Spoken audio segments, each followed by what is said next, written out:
Welcome to the following on show as we review.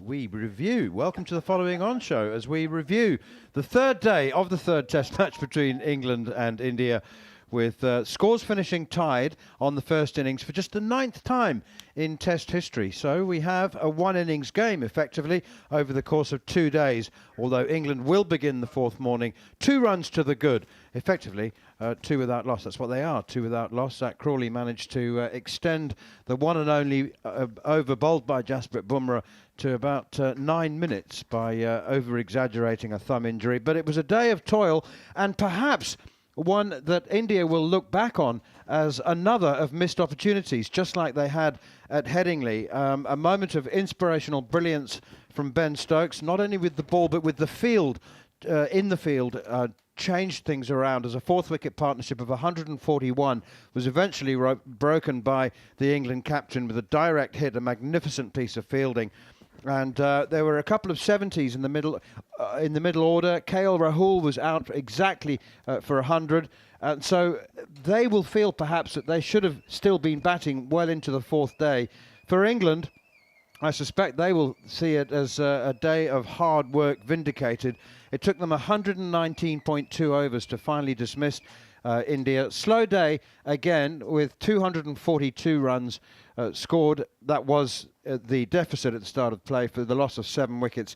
But another tail-end collapse, and this is what might concern India. They lost their last 4 wickets for just 11 runs in 6 overs. That's what cost them dear in the first Test at Headingley. And might it cost them, again, Jeremy Coney and Steve Harmison with me to look back at the day's events. Jeremy, do you think that India will see it? I mean, you've got a couple of 70s in the middle order there. Rishabh Pant, 74. Ravi Jadeja, 72. A couple others made starts. Nitish Reddy, 30. Washington Sundar was the last man out for 23. But I suspect England might be, spiritually rather than statistically, the happier of the two sides. I think India might be thinking maybe lost opportunities. Yeah, they'll be pleased, of course, that they got up to the target. That's the first thing. That would have been where they were aiming at. Personally, I would have liked to see them to go past. So those are some of the little errors that occurred that you've described already there, that they had opportunities to go past the 387.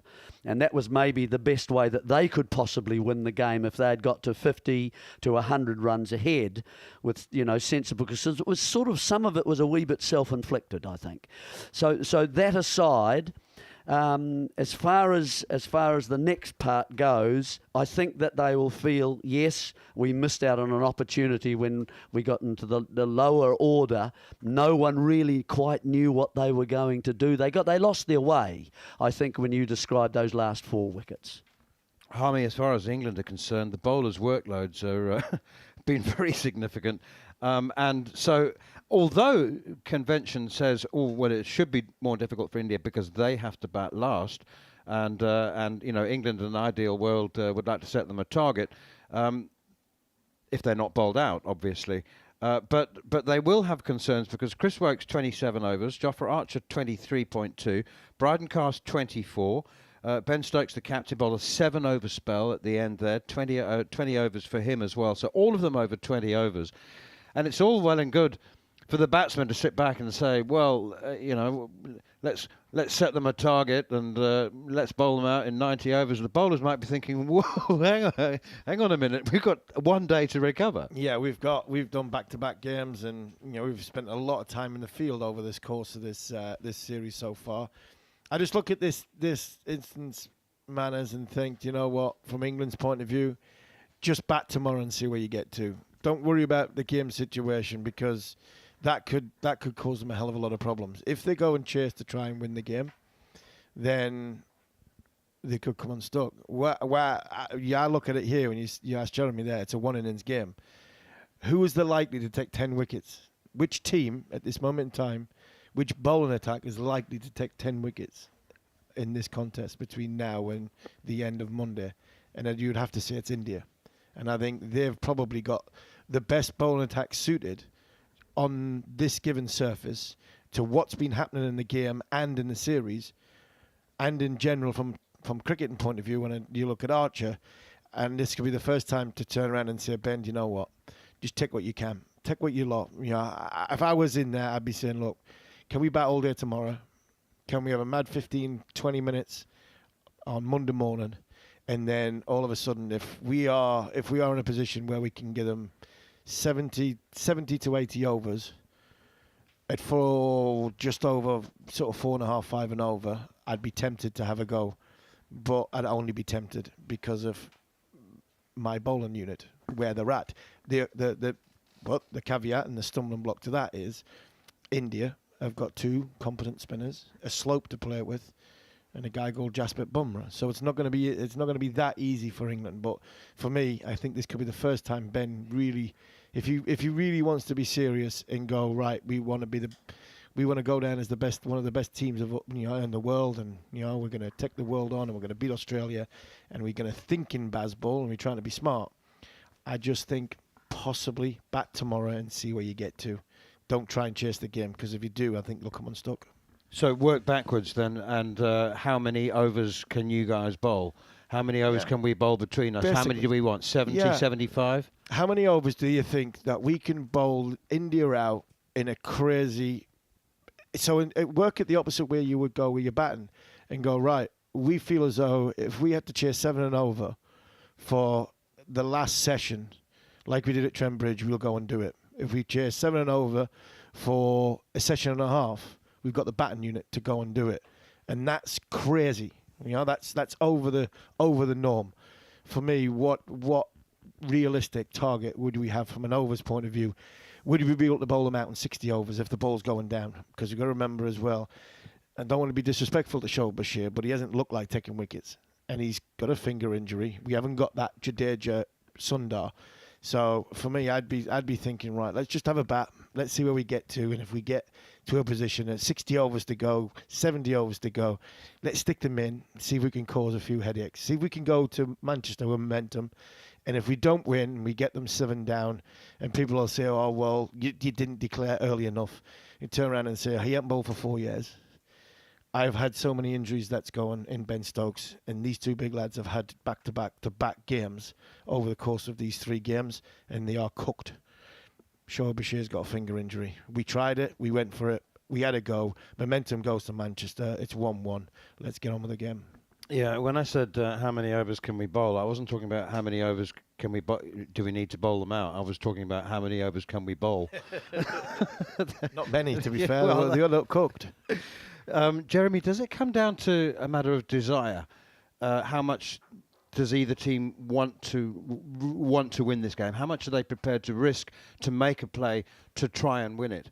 Given that there is a week off before the 4th Test match at Old Trafford. I mean, gone are the days when teams are both happy with a stalemate. That used to be the case, but it would be very rare if that was the case again this time. I would really like tomorrow to see a different Shubman Gill. I throughout this series so far, young captain, it's very easy to be slightly conservative, to play it safely, to make sure the fields are set out, rather than to go for the jugular a little bit more and have some more attacking fields and so on. And I think there's a possibility tomorrow, it might exist on that surface. I thought I started to see some turn, and I thought also I started to see some variation of bounce, not just for the seamers, but also for the spinners. Now, that being the case, I think I agree with Steve in the sense that there is more options amongst the bowling resources of India that they can use tomorrow, and I'd like Shubman Gill to understand that and to start to go in and place his field, in as more perhaps Stokes might, into catching positions rather than run-saving positions. Now, whether we see that or not, I'm not too sure yet. He may become that kind of captain, but I don't know whether he's quite there yet, but I'd like to see it, because there is an opportunity here for India. I mean, England may get away, I don't know, but I would sense, if you believe in your bowlers and what you've seen out there, I think there's a chance for them. I think there's a chance to put some pressure on. Before we talk more about the next 2 days, there's just a couple of moments that came to mind. KL Rahul's century was brilliant, but it's moments that change Test matches. You know, we'll remember the 5 days, and we've already had 2 full 5-day Test matches, and we may well have another one here. But it's those moments, and I mentioned Stokes' incredible run out to get rid of Rishabh Pant. That partnership of 141, you know, another hour of that, and England are struggling. So that was a brilliant moment. Harry Brook took a stunning catch as well. That's diving one-handed away to second slip, and then finished the innings with a catch at backstop, which brought a big smile to my face. I did enjoy that a lot. He knew that Washington Sundar was going to be playing some shots, and that crazy under-11 position backstop took the catch. I mean, there were moments, weren't there? There were moments of good old-fashioned or bad old-fashioned attrition, and there were moments of real grind. I think we had another commentary stint with about 3 runs scored in it. But there were flashes of brilliance, and you can't help admiring that. I mean, that comes after 3-4 hours in the field for Harry Brook to stand at slip, and so I would just wonder whether those moments might actually come back to have an effect on the result. Possibly, from an India's point of view, I think I would imagine they'll believe that they could have had a score in excess of 400. Stokes was, we could have had 5-6 run-outs. I mean, there was some dozy running, wasn't there, between well, it seemed to be Jadeja was involved in every one of them, doesn't he? So we've got to put the blame somewhere close to Jadeja, because Reddy nearly ran out twice with him. Sundar ran out twice with him, and obviously Pant got run out. So yeah, there were moments. It was a great catch from Harry Brook, and you show that the levels of concentration that you need. I thought, I was pleased for Chris Woakes to get his wickets at the end. He didn't bowl the way Chris Woakes would like to bowl, and he usually bowls here at Lords. That might give him a boost for the second innings. If this contest goes the way you think it might go, he might be the one that misses out at Manchester. Bryden Carse kept running in. I mean, he kept charging in. There was a brilliant passage on the TV a little bit earlier. I've just seen the clip of it, and it was Brendan McCullum looking at the iPad, sending a message through Tim Southey, who came down to give Ben Stokes a drink on the boundary. And I mean, I can't remember who it was on. I want to say it was NASA, but I can't believe it was NASA. It wasn't NASA. Scott's saying it was NASA. I can't believe NASA's this funny, because and it was like, go down there, tell him a joke, get him laughing, and then tell him to stop bowling because he's bowling far too much at this minute in time. And but at that moment when Stokes was bowling, it was fantastic. It was. He got it moving down the hill. He got a few to go, like Jeremy said, along the floor. Got that beauty to sort of bounce and nip off and take Reddy's outside edge. I mean, we said all along this series is going to be unbelievable. It hasn't disappointed. And there's still some great moments to go as in this Test match, I think. Just to clarify that ball change issue from yesterday, there was a narrative developed overnight in the Indian media that it was an umpire-inspired decision to change the ball. I don't think that is the case.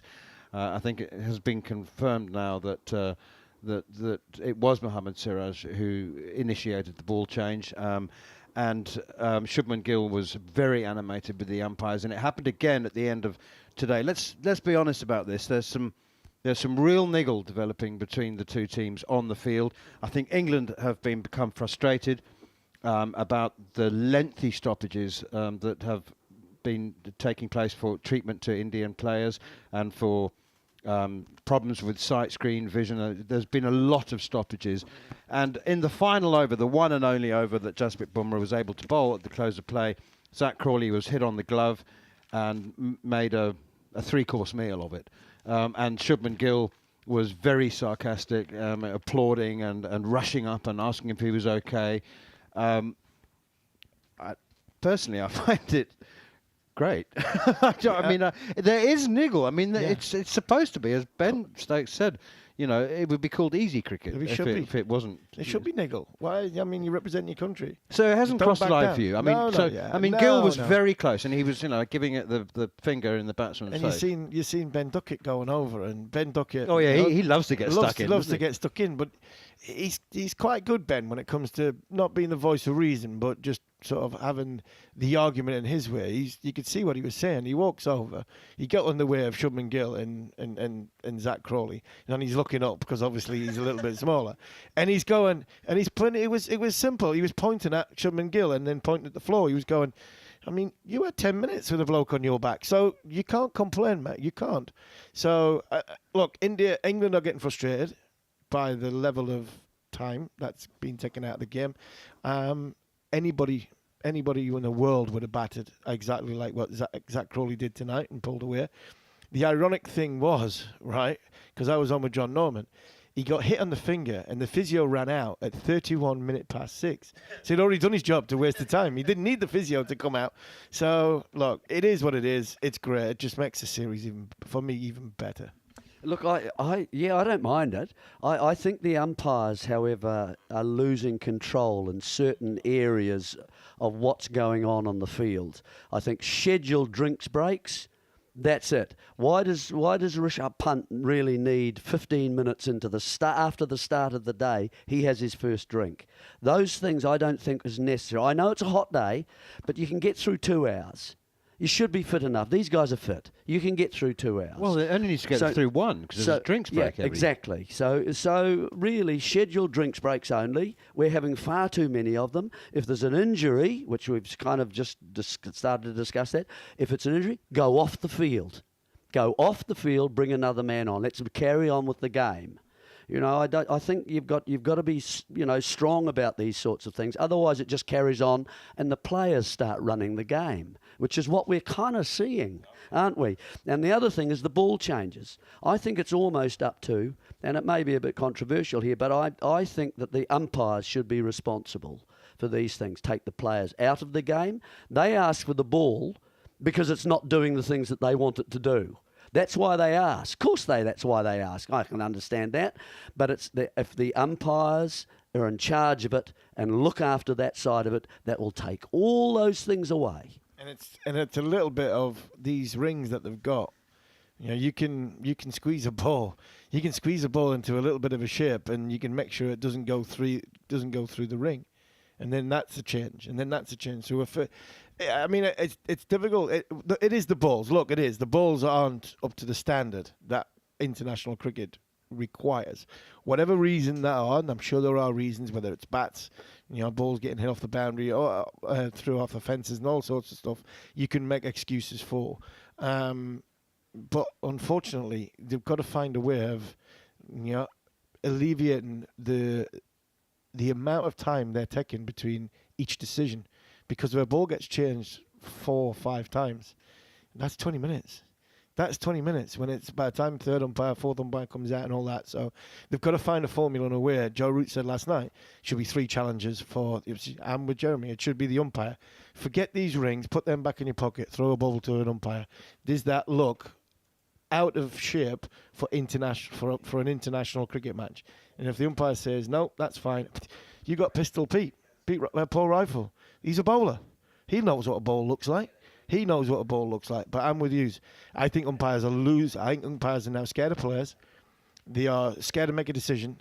All DRS has come in, and umpires, unfortunately, are helped by decisions. And we've seen tonight not 2 bad decisions, but 2 decisions overturned by technology. I think muddled thinking, muddled messaging from an umpire's point of view, and also the most important thing, they are not controlling and ruling the game the way they should do. If Rishabh Pant wants a drink and the guy comes on, in my area, I look at someone like Simon Taufel, who managed the game brilliantly.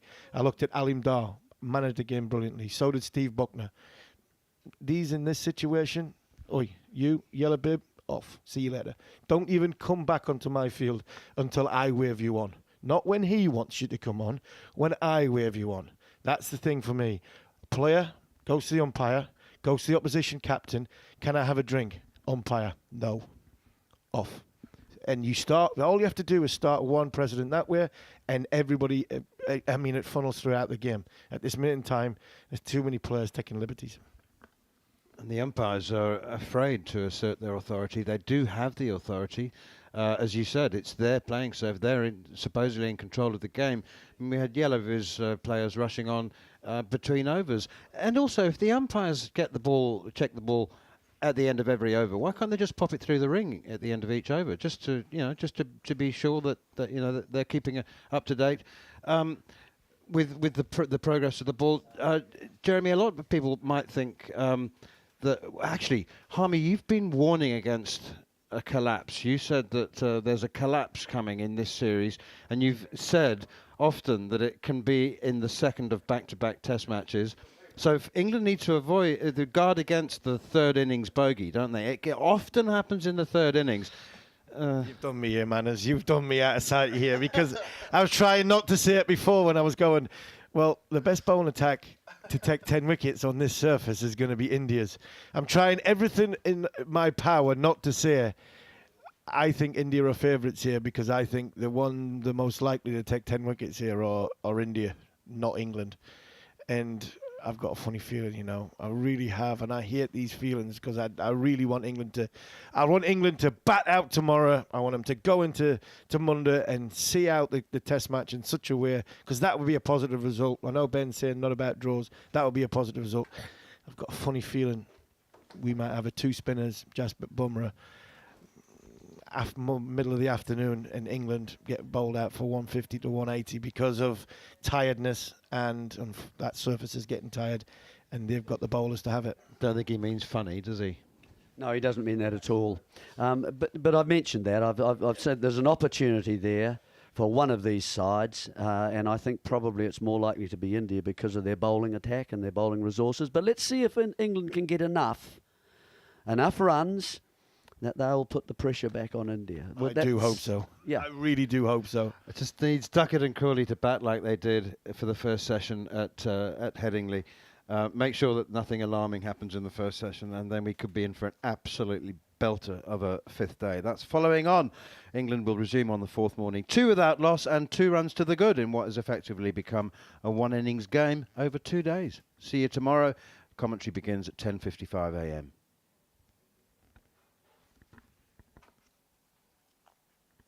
Good stuff, everyone.